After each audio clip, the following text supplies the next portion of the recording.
So let's start with looking back at the legislative session, and a lot of the conversation surrounding various bills and hearings centered around juvenile justice and public safety. I know you signed the juvenile justice law bill into law a couple weeks ago now. Do you believe that that piece of legislation will go far enough to ensure and deter young people from committing more crimes? I think it was an important bill. We've gone years where we just talk about juvenile justice, but never get anything done, not get a bill signed. And I came in this year, I said, guys, we are going to get something done this year. And it has to be centered around accountability. Accountability for young people who violate the law, and accountability for the systems whose job it is to protect them. And we went in, we worked with the legislature, and we got a really important bill done and I signed the bill because I care. Right? I signed the bill because I'm not going to be a governor that's just going to spend my time going to funerals and offering thoughts and prayers and not having a single piece of legislation that's passed that can actually deal with these issues. And so the reason that it was important to extend the probationary period to actually give the young people time to be able to get the supports that they need is because I care. The reason that we said, there has to be, even when you're looking at severe crimes, you're talking about things like, crimes involving firearms and sexual abuse crimes, that we have to be able to lower the age because you need to have kids need to know the difference between right and wrong. There's got to be accountability. So I think this was an important bill. It was something that we were able to get bipartisan support on getting the bill done. I was proud to sign the bill, and I think it's going to be really important that we continue working together as a grouping with local law enforcement, with local leaders, and with the state government to be able to forge the kind of improvements that we all want for our neighborhoods. When it comes to working with other aspects of state government, the conversation with DJS and Secretary Vincent Schiraldi has come up time and time again in terms of, will this actually be implemented the way lawmakers intended? Have you had conversations with the Secretary to ensure that what is now law will be realized? Oh, this will be implemented, because this is the Moore Miller administration. I want to be clear that we move to one tune in our administration. And I, as the governor, as the head of government, am very clear, and with all of my leaders, that we have not just real measurements of accountability amongst each other, but the things that we put out as an administration are the movements that we're going to make as administration. And Secretary Schiraldi understands that. Secretary Schiraldi has not only is he supportive of the bill that I signed, is supportive of doing the implementation measures that are going to be required and they're going to be necessary. And I think it is important for people to know that that when you look at what's happened during our term, we've actually increased probationary periods. We've actually strengthened probationary periods. So any other narrative that is being created or thoughts about something else, some nefarious plan, there's just no evidence to prove that that is true. We are one administration, and I believe in this bill. Our administration believes in this bill, and we are going to make sure that it is properly implemented. You say he supports it, but he wasn't there for the bill signing. Yeah, I think the Secretary has multiple things that they're doing during the day, but let's be clear.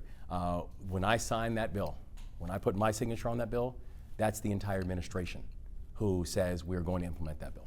Looking ahead to next year, I've talked to several lawmakers who say this was just the start of this conversation. Some states' attorneys argue that what was done didn't go far enough and they're looking forward to next year. Do you anticipate going even further when it comes to holding young people accountable, perhaps revisiting the Interrogation Act or other aspects of the juvenile justice system? We'll continue doing what we're doing now, which is working with everybody. I will work with anybody, anywhere across the state. Any political party, it does not matter to me. Anyone who's about doing the people's business and anyone who's about offering real solutions, actionable solutions, data-driven solutions to be able to impact the people who live in our neighborhoods, we are absolutely going to work with them, and we're actually going to continue working to make sure that we have the type of laws that truly reflect our values. I want to talk about the bridge, the Key Bridge. Obviously, that came up during the tail end of the legislative session. Lawmakers worked quickly to get the emergency piece of legislation done. You signed that on the first day available. You met with the president just a few days ago and other administration officials talking about the long-term plan and the rebuilding efforts. What was the message coming out of the White House in terms of getting federal funds to Maryland to start this project? I'm grateful that the message that's come from the White House is the same that came from the White House on March 26th. When I got my first phone call from the White House at 3:30 in the morning. And they said, Gov, we're with you every step of the way. The president reiterated it again when he had his noon press conference. And when the president of the United States said, we're all Maryland tough and Baltimore strong, as the governor said, and said we're gonna be with them every step of the way. And they have been. And so the thing that we know, we're continuing to work with members of Congress from both sides of the aisle.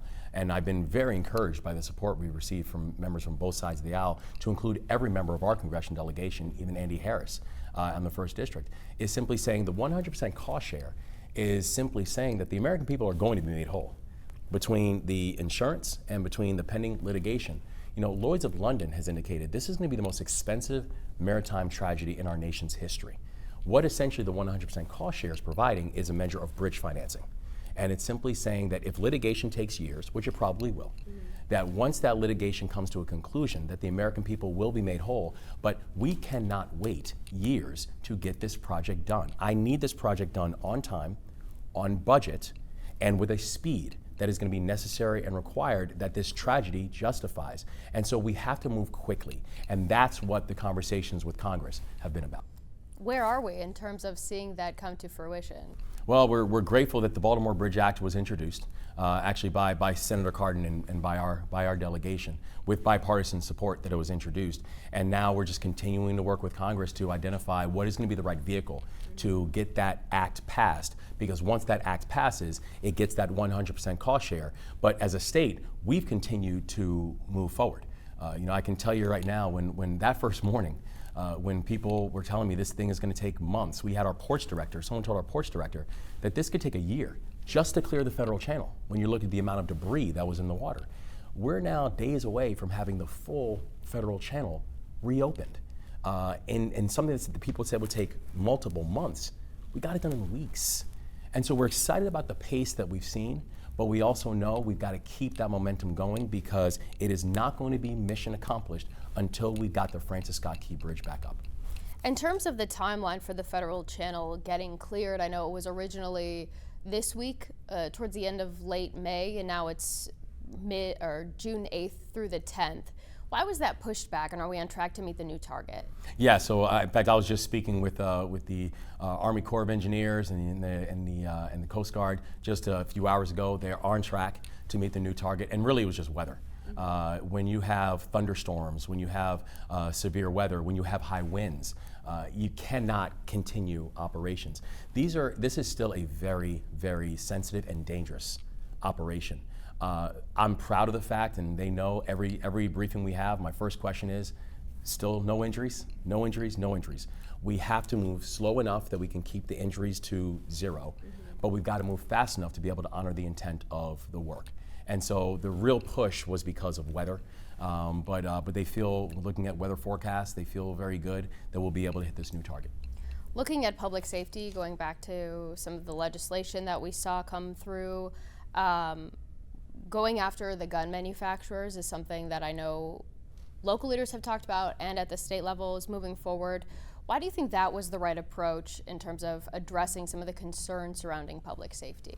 Well, I don't think there's going to be one approach to be able to take it. I think we need an all of the above effort when it comes to address the issue of gun safety. I've said this is going to be my top priority.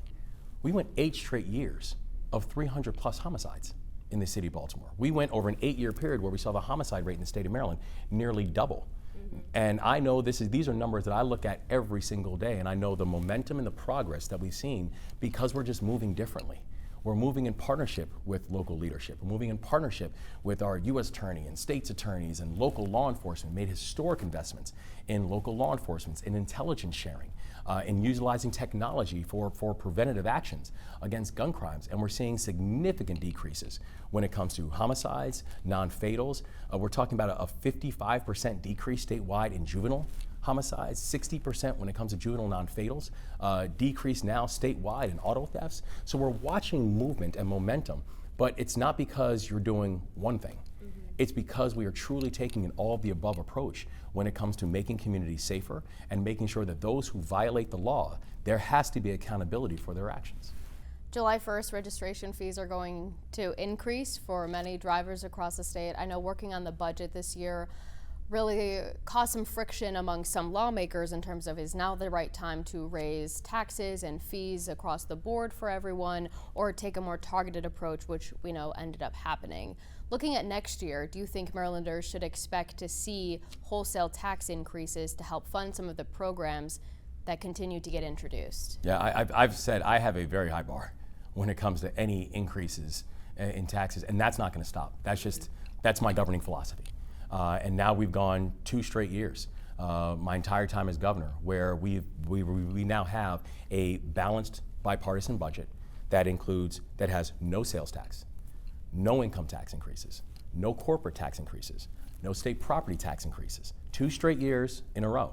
And even the fee increase, even the user fees that we have seen, those are really fees for users. So for example, the increase in the tobacco fee, if a person doesn't buy tobacco, they're not seeing that increase. Right. You know, the work zone safety fee, if a person is not speeding through a work zone, you're not seeing a fee increase. And so it was very targeted about how we think about that, because I take fiscal discipline very seriously. And I think the fact that we've gone 2 straight years of having a bipartisan balanced budget with no tax, no sales tax, no income tax, no corporate tax, no state property tax, I think goes to show that. But we have to be disciplined, because we've got to see economic growth. Our economy that we inherited was flat. 0.2% GDP growth over the past 5 years. And any type of surplus that's come on board, that was one-time federal government money. That wasn't the budget, that wasn't recurring revenue, that was one-time federal money that, frankly, even when we came on board, was all earmarked already. And so we had to be able to make sure this economy can grow, make smart investments in childcare to get people back into the workforce, make smart investments in education to know that we should focus on job retraining and job reskilling and apprenticeship programs. And I think that's been one of the driving forces why, when we first came on board, Maryland was ranked 43rd in unemployment. Now we're going on 12, if I just saw the numbers yesterday, 12 straight months where we have amongst the lowest unemployment rates in the entire country. That doesn't happen by accident. We made smart strategic investments, but you've got to be fiscally disciplined. And that means you've got to be careful about the weight that you're putting on working families, particularly in this. But the deficit is still growing, and next year lawmakers are not hiding the fact that tax increases will likely come up again. You say that it's a high bar for tax increases. Yes. What does that look like? My philosophy is not changing. That the bar on raising taxes is very, very high. We're not coming in and just doing blanket tax increases. We're not doing that. We've got to be smart. We've got to be disciplined. We have to make sure we're still investing in growth and investing in the future. It means we need to take a hard look at our budgets, and the things that we are funding that don't make sense, stop funding them. And we've got to be very smart. As we saw even in this last budget, we made some very difficult and strategic cuts. That was necessary. It was important. But my philosophy on how we look at budgeting, be disciplined. We have a very high bar when it comes to tax increases, and we are going to take a very fine-tooth comb to all of our budgets. And if we are funding something that doesn't work or funding something that doesn't make sense, you stop funding it. And so that has to be the philosophy, while also making sure that we can invest in our long-term future. Okay, I want to ask, big debate among a lot of people in the city. Yeah. We saw a new rollout of some mascots recently.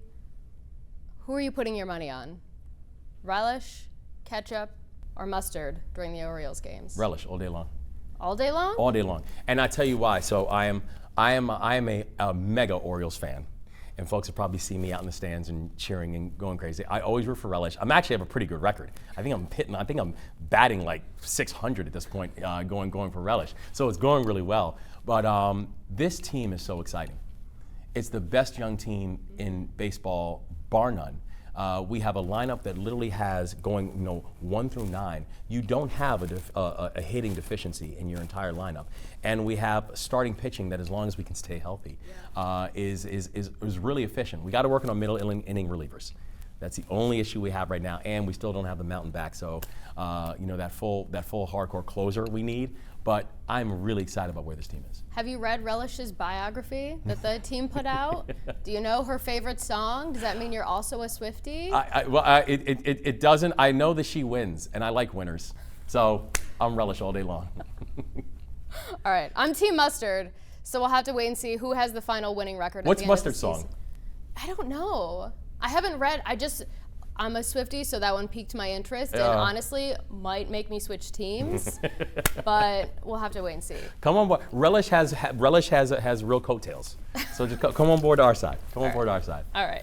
Well, I appreciate your time, Governor. I know you have a tight schedule, so thank you very much. Looking forward to the next one. Me too. Thank you so much for everything. I'm Kai Jackson. Thank you for watching. Here's another video to watch. Also, please take a moment to subscribe to our channel.